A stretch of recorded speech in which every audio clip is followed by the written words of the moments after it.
Welcome to the exploration of the key stages of communication evolution. I'm excited to take you on a journey through time, starting from ancient civilization and moving through the medieval and Renaissance periods into the Enlightenment and finally into the 20th and 21st centuries.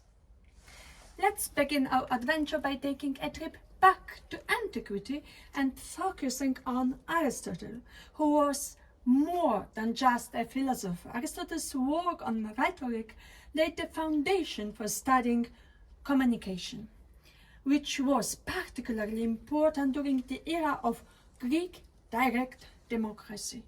Being able to speak publicly and persuade others was vital for success among the wealthy classes. Aristotle identified three key elements of persuasion: ethos, character; pathos, emotional appeal; and logos, logical argument. These were essential tools for anyone looking to influence others.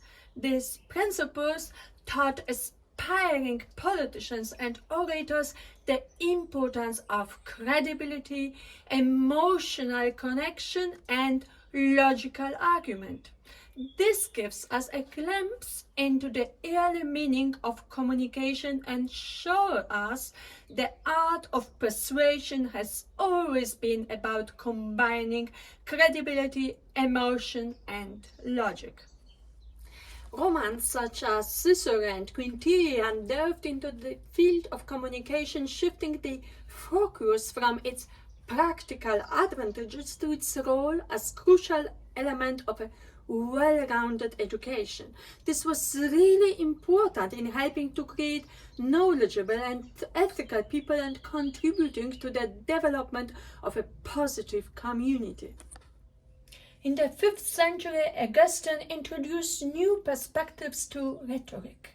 As the author of the Confessions and someone who had undergone a profound spiritual transformation, he saw rhetoric as a bridge between the spiritual and human realms, facilitating a journey from religious to secular realities. However, the spiritual world is more akin to poetry and cannot be articulated as clearly. This raises an interesting question. Should we adhere to the standards of the ancients who demanded clarity from rhetoricians and shunned obscurity? Augustine's answer was a clear and resounding no. He argued that even obscurity could serve as a powerful tool of persuasion. The sermon became the focal point of public communication, especially since the Mass was conducted in Latin, a practice discontinued in the Catholic Church until the late 1960s and was not shared by the Reformed churches. During this period, preachers had the challenging task of simplifying complex theological concepts for their congregations. Medieval authors also had to make ancient texts relevant for the contemporary audiences with different cultural contexts. To address this, rhetoric developed strategies for adapting messages to the cultural and linguistic realities of listeners. The Renaissance marked a shift towards the power of the written word.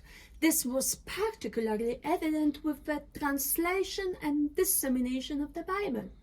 The subsequent explosion of literature and the written word widened access to knowledge and ideas beyond the privileged few. This sparked an interest in finding rhetorical tools adapted to the written language to shape public opinion.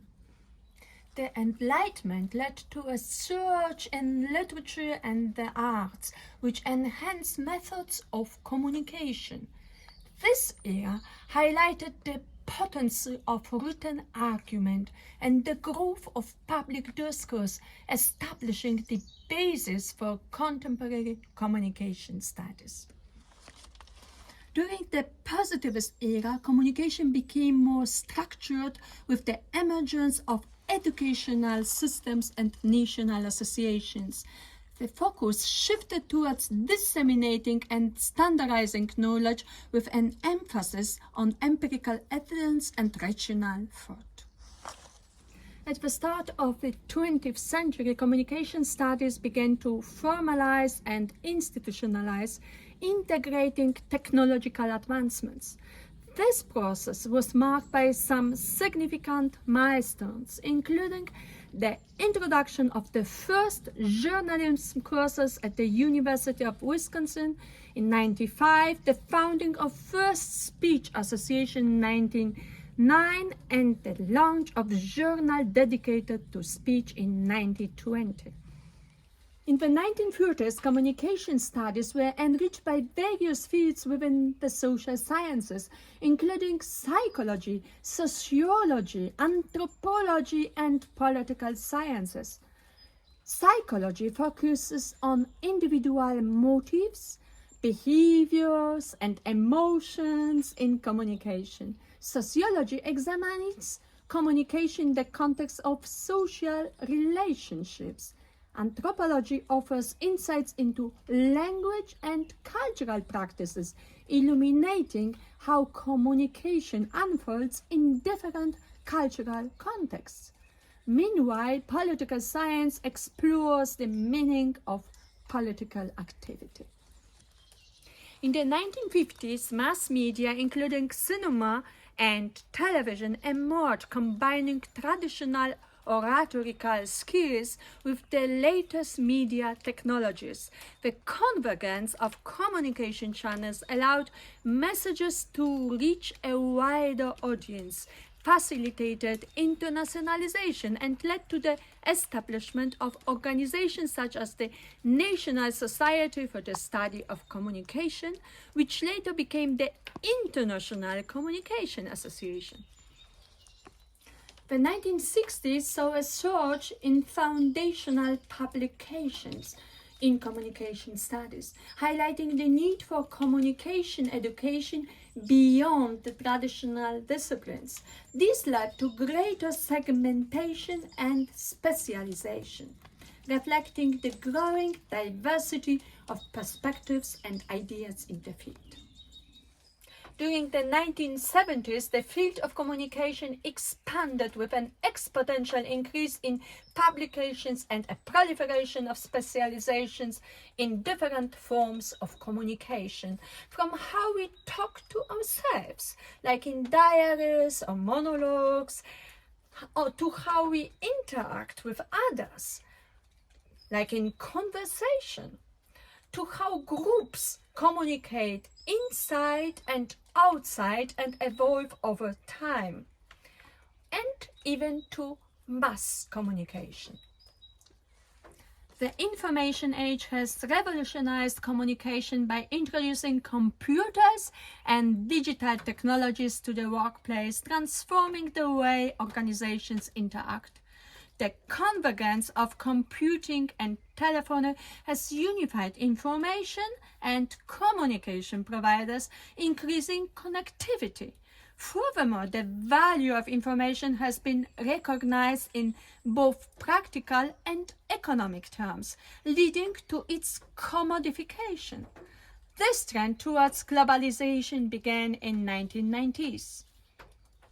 Organizational communication has become increasingly complex with globalization, encompassing both internal interactions, such as those between leaders, followers, and stakeholders, and external interactions, such as those with customers, service providers, and financial institutions. As organizations navigate the global stage and interact with subsidiaries or partners in different countries, it is important to understand international and intercultural dynamics. This required a more nuanced approach to corporate communications. The emergence of social media in the 21st century has revolutionized communication strategies, presenting both new opportunities and challenges. These include information overload, disinformation, fake news, digital literacy, and the management of online interactions, which can impact public perception, decision-making, and social cohesion. This is particularly evident during times of crisis, such as the COVID-19 pandemic and ongoing war conflicts. The introduction of AI technologies and platforms such as ChatGPT by the end of 2022 is truly revolutionary for communication studies. It raises some really intriguing questions about the differences between human and AI-generated communication styles, including trust, empathy, and accountability in human AI interactions. This has significant implications for your collaboration, particularly in organizational communication, where AI is expected to enhance communication process and information dissemination. The impact of AI on language, social relationships, and the quality of communication experiences has become a crucial area of research. In summary, communication has evolved from ancient rhetoric to today's digital and AI age. Each period has brought technological advancements, new challenges, and problems to be solved. Concepts and theories discovered in the past contribute to our understanding and practice of effective communication. Looking to the future, ongoing technological advancements and factors discovered in the past will continue to shape how we connect and interact. It's really exciting to think about how these factors will influence our communication.